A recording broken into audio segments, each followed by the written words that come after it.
쏟아지는 의혹에 MB가 첫 입장 표명을 SNS를 통해서 내놨습니다. 적폐청산은 퇴행적 시도다 이렇게 얘기를 했는데요. 자, 여러분께서는 이 MB 전직 이명박 대통령의 말씀을 좀 한번 풀어봐 주세요. 무슨 뜻으로 저희가 받아들여야 될지. 예. 보실까요? 예. 까도 나오는 MB 의혹. 드디어 입장 표명이 나왔습니다. 뭐 총리실 민간인 사찰 문제, 그리고 반대파에 대한 사찰, 국정원의 정치 공작, 댓글 부대 운영, 기무사 댓글 부대, 공영방송 장악, 보수단체를 양산하면서 지원하기, 이런 민간인 제한 기무사 테니스장 이용 얘기가 또 나왔죠. 박근혜 탄핵 다음 날 가시고 원세훈 구속 직후에 가시고 2015년 현충일에 가시고 하여튼 뭐 특별한 날 또 특별한 기무사 테니스장을 이용했다 이런 이제 지적들이 나오고 있습니다. 그러자 도저히 가만 못 있겠다. 전 정부 적폐청산 퇴행적 시도예요. 국익을 해치고 성공 못할 것입니다. 라는 말씀을 내놨습니다. 적폐청산위원회에서는 모든 화살 MB로 MB정부 정진석, 박형준 등 총선을 지원했다 하는 얘기까지 지금 나오고 있습니다. 들어보실까요? 최근에 뭐 좀 제가 속상한 얘기를 했다 그래서 뭐 계속 저를 갖고 물고 늘어지는 것 같은데 그렇게 치졸한 방식의 정치 보복은 결코 바람직한 게 아니에요. 아니 문재인 정부의 친한 민간인들이 국가정보기관에 들이닥쳐가지고 캐비넷 뒤져서 국가기밀서를 갖고 나가서 하나 둘씩 흘리고 그걸 근거로 해서 고소고발이 이어지고 이게 나라입니까? 세상에 민간인들이 들이닥쳐서 정보기관 기밀서를 갖고 가는 나라가 세상에 어디 있습니까? 적폐청산이란 미명하에 이 정치 보복을 자행하고 있는 겁니다. 박근혜 대통령 감옥에 쳐넣고 이명박 대통령 감옥에 쳐넣고 이제 보수 우파의 씨를 말리겠다는 그런 속셈을 노골화하고 있는 거 아닙니까? 사실 정치검찰을 여당이 만드는 거죠. 네. 만들어 놓고 또 자기네들이 불리하면 정치검찰을 욕하고. 그러니까 내 말은 있는 적폐는 분명하니까 잡아가거나 조사하면 되지만은 공연이 없는 적폐의 가능성 어쩌다 뭐가 그럴 것이다 이렇게 하면서 몰이하면 안 된다. 이렇게 기획수사나 보복수사를 하면 안 된다 이 말이죠. 그 누구 말이 맞는 거예요? 서정욱 변호사님. 아 머리 아파. 저는 이게 뭐냐면 이게 MB의 그 말 뜻은요. 바로 이게 저는 문재인 대통령의 제가 말을 그대로 인용을 했는데요. 네. 문재인 대통령이 뭐라 했냐면 바로 이게 적폐청산은 기획 사정이 아니고 바로 이게 그 불공정 특권 구조를 바꾸는 것이다. 이게 문재인 대통령의 말이에요. 제가 보기에 말씀은 MB 말과 똑같습니다. 그래서 이게 적폐청산이라는 거는 뭔가 이게 기획 표적 사정에서 과거의 비리를 처벌하는 게 문제가 아니고 앞으로 이게 구조를 바꿔서 미래지향적으로 이게 뭔가 고쳐보자.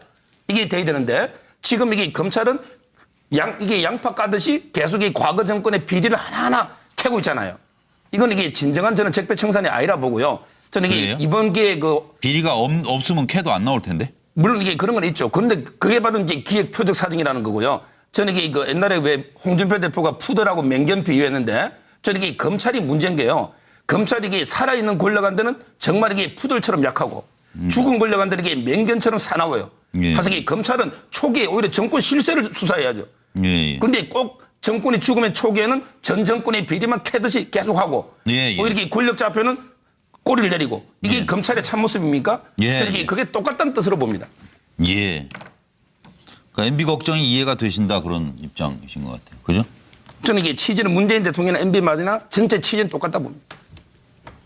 지금 저는 이 서정욱 변호사의 말씀처럼 이런 것들을 노린 것 같아요.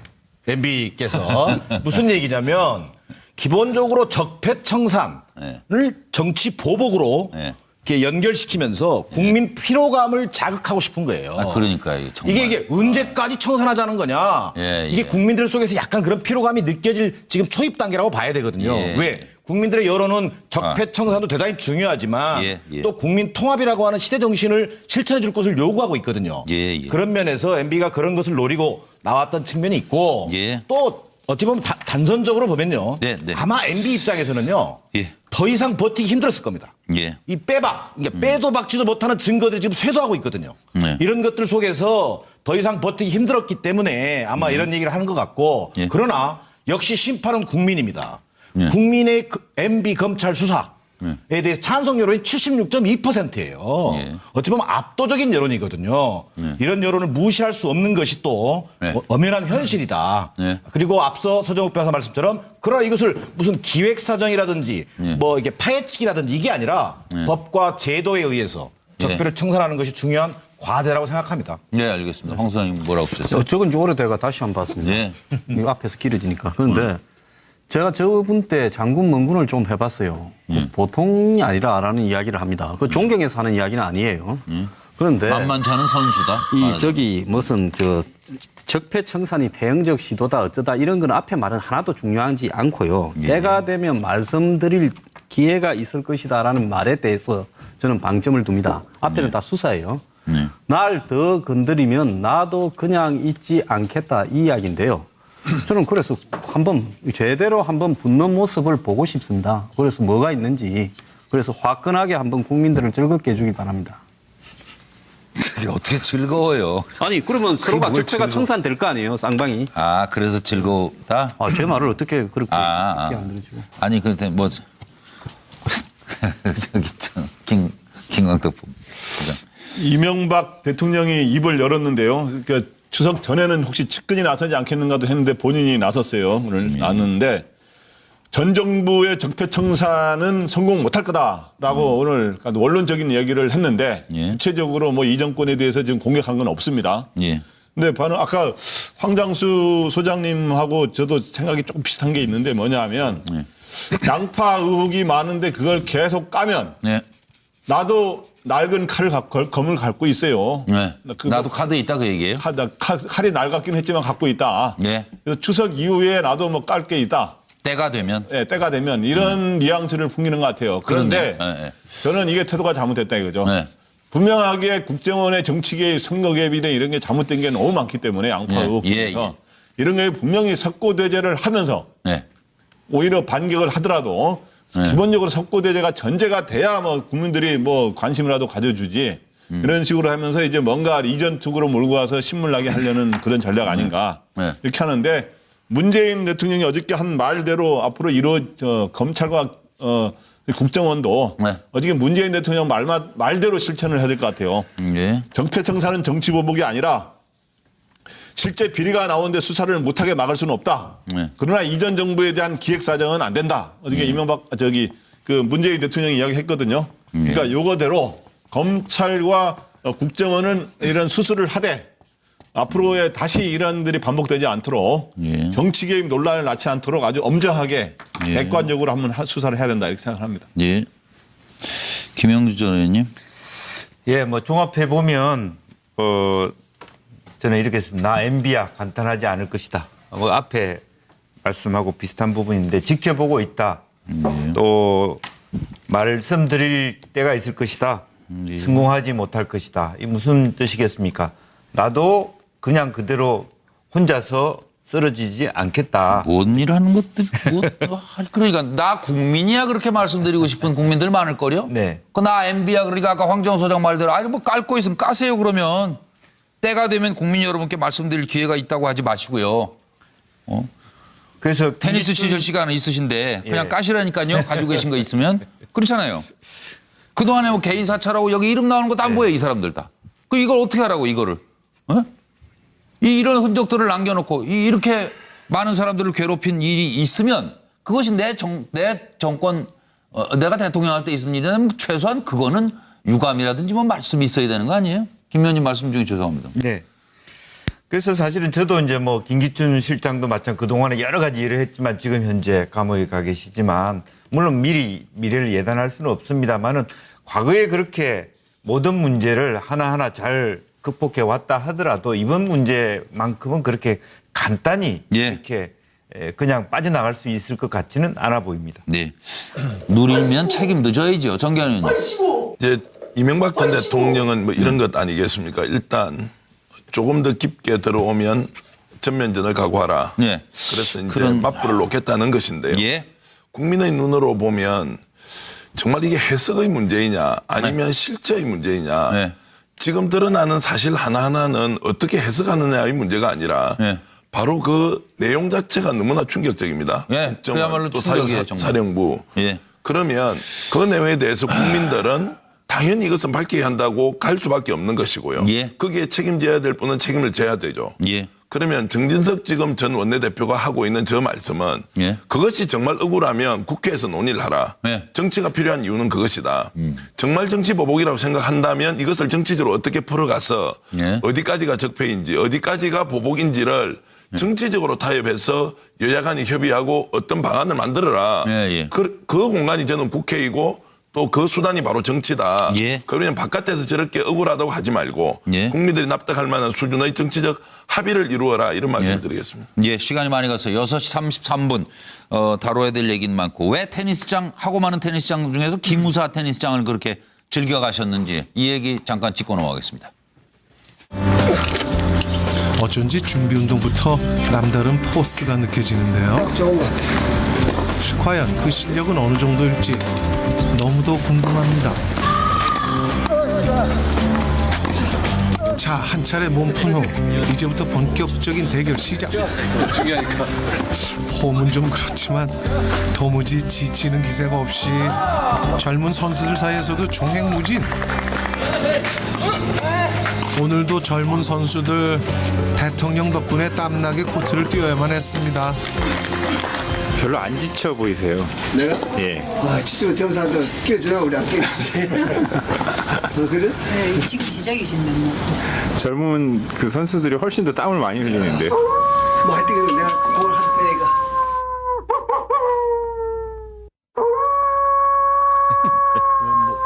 뭐 서 변호사부터 얘기해 주세요. 그러면 정기남 소장. 예. 하여튼 저는 그 뭐랄까요? 그 버릇 남주나 뭐 이런 생각이 들던데 이게 이명박 전 대통령이 이른바 그 테니스 사랑은 유독 또 이게 대단했지 않습니까? 예. 테니스 즐긴다고 지금 국민들이 뭐라고 하는 거 아니거든요. 예. 결국은 예전부터 많이 문제가 됐었는데 저는 이걸 시즌 1, 2, 3로 분류해봤어요. 예. 시즌 1이 2006년도입니다. 예. 황제 테니스. 이른바 이걸로 그 남산 테니스장을 그냥 완전히 황제처럼 예약하고 치던 이명박 대통령이거든요. 또 두 번째 반값 테니스. 이건 올림픽 공원. 이걸 일반인들 예약을 다 막아가면서 본인이 반값 테니스를 즐겼던 사람이에요. 이제 드디어 세 번째 시즌 3. 기무사의 전관 애우 테니스를 친 겁니다. 예. 근데 이게 후한무치한 거죠. 왜? 테니스 친다고 누가 뭐라고 합니까? 특권과 편법을 가득하기 때문에 특권과 편법으로 가득하기 전직 때문에 대통령인데 문제가 되는 겁니다. 그 정도 예우는 좀 해드려야 되는 거 아니에요? 아니 예우의 문제가 아니라요. 이것은 건강하시니까 좋잖아요. 아니 그래서 그래서 저는 제목을 뭐라고 붙였습니까? 후한무치한 건강법으로 적었어요. 아이고. 이 선배가 있어요. 지금 이명박 대통령이 41년생인데 10년 선배가 전두환 대통령입니다. 전두환 대통령이 유명하지 않습니까? 전두환 골프. 29만 원 전재산 29만 원으로 평생 동안 골프를 즐겨요. 이런 후한무치한 건강법 때문에 예. 오래 사시는지 모르겠어요. 예, 하여튼 시간이 짧게 가져야 돼. 길어졌는데 자꾸 황 소장님 어떻게. 예. 황제 테니스의 기한인데 근데 저분이 왜 테니스를 칠까? 예. 보통 보면 저분 돈도 많으시잖아요, 재산이. 그러면 골프를 치시죠. 네. 안 그러면 옛날에 양반들이 그랬다면서요. 왜 직접 저러고 땡볕에 뛰어댕기냐고. 테니스 하는 거. 그런데 또 보통 안 그러면 YS처럼 이렇게 조깅을 합니다. 그런데 테니스를 친다라는 부분으로 봤을 때 저분의 어떤 테니스에 대한 애착을 보여주는 것인가 아니면 이 테니스장에서 받는 대우 있잖아요. 대우. 사람들로 가면 대우. 전직 대통령으로서 앞뒤 막아놓고 기무사 문 활짝 열지. 그러면서 또 전부 인사할 거고. 그럼요. 이런 부분들을 갖다가 특권을 즐기는 부분이 이제 평생 체화되어 있다 보니까 거기에서 나온 거 아닌가 봅니다. 예. 딴 데 가서 치면 재미가 없으니까. 김영지 전은. 예. 대통령 시절부터 기무사에서 치셨다 그래요. 예. 그렇기 때문에 대통령 시절의 그 기분을 그대로 느끼는 거죠. 그리고 기무사령관 내가 만든 사람이고 여전히 내가 충분히 이 정도는 누릴 권리가 있다. 이렇게 생각하시는 것 같습니다. 네. 그렇다고 기무사령관 그만두면 기무사령관도 가서 칠 수 있어요? 그건 아니잖아요. 현실이. 정기환 의원은 그 조금 뭐 따져봐야 할 것 같습니다. 실제로 전임 대통령에 대한 예우가 기무사 테니스장을 쓸 수 있는지 없는지 이제 그 정보가 우리가 정확하게 없기 때문에 정말 특권을 편법으로 받은 것인지 아니면 대통령의 당연한 권리라고 생각했는지 뭐 이명박 대통령으로서는 당연한 권리라고 일단 할 것이고 뭐 그 이상의 정보가 없기 때문에 이렇다 저렇다 말씀을 드릴 수가 없는데 그만큼 지금 대통령에 대한 부정적인 시각이 많다는 것을 이런 주제에 대한 토론을 하는 또 이유이기도 하다. 이명박 대통령 때 저질렀던 일들 때문에 대통령이 지금 하고 있는 행동 하나하나가 국민의 눈에는 좋은 시선으로 볼 수가 없는 상황 아닌가 이런 생각을 저는 하고 있습니다. 김광석 본부장 하시죠. 그 왜 기무사 테니스장을 이용했냐 아까도 용어가 나왔는데 그 여전히 황제 테니스를 좋아하기 때문에 황제 테니스를 즐기려면 딴 데 일반 테니스장에서 치기는 어렵거든요. 그러니까 황제 골프라고 우리가 흔히 할 때 보면 앞팀 뒷팀이 없어서 널널하게 다른 사람들이 보지 않은 데서 치는 걸 황제 골프라 그러는데 여기서 보면 일반 시민들도 지켜보지 않고 옆에 그다음에 일반 군인들도 꼭 토요일 날만 찾았다는 거예요. 올해도 21번 갔는데 토요일 날 하면 일반 군인들도 거의 없고 아주 사병들만 고생하는 거죠. 그래서 거기서 황제 골프를 즐긴 게 아닌가. 그렇게 생각합니다. 그냥 평범하게 사시기들이 그렇게 어렵습니까? 아이고, 전직이 뭐 존중받을 만한 일을 했다. 그런 뉴스 좀 전해봤으면 좋겠습니다. 다음 이야기로 넘어가겠는데요. 마녀사냥도 없어야죠. 저희도 고 김광석 씨 관련한 그리고 그 딸의 죽음과 관련한 얘기를 하면서 살아있는 서혜순 씨에게 뭐 피해가 가서는 안 되지 않습니까? 그 점을 염려하면서 오늘도 진행을 하겠는데요. 이제 문제는 이게 시작이 돈이었습니다. 돈. 그리고 지금 이제 남자까지 등장을 하니까 이게 그야말로 좋은 사냥감이 되는 것 같아요. 그래서 냉정하게 드러난 사실들을 확인해 보겠습니다. 쏟아지는 의혹에 MB가 첫 입장 표명을 SNS를 통해서 내놨습니다. 적폐청산은 퇴행적 시도다 이렇게 얘기를 했는데요. 자, 여러분께서는 이 MB 전직 이명박 대통령의 말씀을 좀 한번 풀어봐 주세요. 무슨 뜻으로 저희가 받아들여야 될지. 보실까요? 까도 나오는 MB 의혹. 드디어 입장 표명이 나왔습니다. 뭐 총리실 민간인 사찰 문제 그리고 반대파에 대한 사찰, 국정원의 정치 공작, 댓글 부대 운영, 기무사 댓글 부대, 공영방송 장악, 보수단체를 양산하면서 지원하기 이런 민간인 제한 기무사 테니스장 이용 얘기가 또 나왔죠. 박근혜 탄핵 다음 날 가시고 원세훈 구속 직후에 가시고 2015년 현충일에 가시고 하여튼 뭐 특별한 날 또 특별한 기무사 테니스장을 이용했다 이런 이제 지적들이 나오고 있습니다. 그러자 도저히 가만 못 있겠다. 전 정부 적폐청산 퇴행적 시도예요. 국익을 해치고 성공 못할 것입니다. 라는 말씀을 내놨습니다. 적폐청산위원회에서는 모든 화살 MB로 MB정부 정진석, 박형준 등 총선을 지원했다 하는 얘기까지 지금 나오고 있습니다. 들어보실까요? 최근에 뭐 좀 제가 속상한 얘기를 했다 그래서 뭐 계속 저를 갖고 물고 늘어지는 것 같은데 그렇게 치졸한 방식의 정치 보복은 결코 바람직한 게 아니에요. 아니 문재인 정부의 친한 민간인들이 국가 정보기관에 들이닥쳐가지고 캐비넷 뒤져서 국가 기밀서를 갖고 나가서 하나 둘씩 흘리고 그걸 근거로 해서 고소고발이 이어지고 이게 나랍니까? 세상에 민간인들이 들이닥쳐서 정보기관 기밀서를 갖고 가는 나라가 세상에 어디 있습니까? 적폐. 그러니까 MB 걱정이 이해가 되신다 그런 입장이신 것 같아요. 그죠? 저는 이게 취지는 문재인 대통령이나 MB 말이나 전체 취지는 똑같다 봅니다. 지금 저는 이 서정욱 변호사의 말씀처럼 이런 것들을 노린 것 같아요. MB께서. 무슨 얘기냐면 기본적으로 적폐청산을 정치 보복으로 이렇게 연결시키면서 국민 피로감을 자극하고 싶은 거예요. 그러니까요. 이게 언제까지 청산하자는 거냐.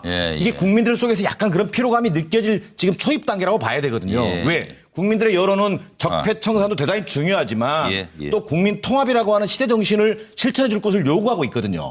그런 면에서 MB가 그런 것을 노리고 나왔던 측면이 있고 또 어찌 보면 단선적으로 보면요. 아마 MB 입장에서는요. 더 이상 버티기 힘들었을 겁니다. 이 빼박, 그러니까 빼도 박지도 못하는 증거들이 지금 쇄도하고 있거든요. 이런 것들 속에서 더 이상 버티기 힘들었기 때문에 아마 이런 구조를 바꾸는 것이다. 이게 문재인 대통령의 말이에요. 제가 보기에 말씀은 MB 말과 똑같습니다. 그래서 이게 적폐청산이라는 거는 뭔가 이게 기획 표적 사정에서 과거의 비리를 처벌하는 게 문제가 아니고 앞으로 이게 구조를 바꿔서 미래지향적으로 이게 뭔가 고쳐보자. 이게 돼야 되는데 지금 이게 검찰은 이게 양파 까듯이 계속 이 과거 정권의 비리를 하나하나 캐고 있잖아요.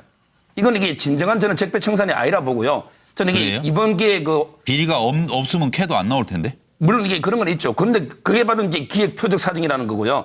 저는 이게 옛날에 왜 홍준표 대표가 푸드라고 맹견 비유했는데 저는 이게 검찰이 문제인 게요. 검찰이 이게 살아있는 권력한테는 정말 이게 푸들처럼 약하고 죽은 권력한테는 이게 맹견처럼 사나워요. 그래서 이게 검찰은 초기에 오히려 정권 실세를 수사해야죠. 그런데 꼭 정권이 죽으면 초기에는 전 정권의 비리만 캐듯이 계속하고 오히려 이렇게 권력 좌표는 꼬리를 내리고 이게 검찰의 참모습입니까? 저는 이게 그게 똑같다는 뜻으로 봅니다. 청산이란 미명하에 이 정치 보복을 자행하고 있는 겁니다.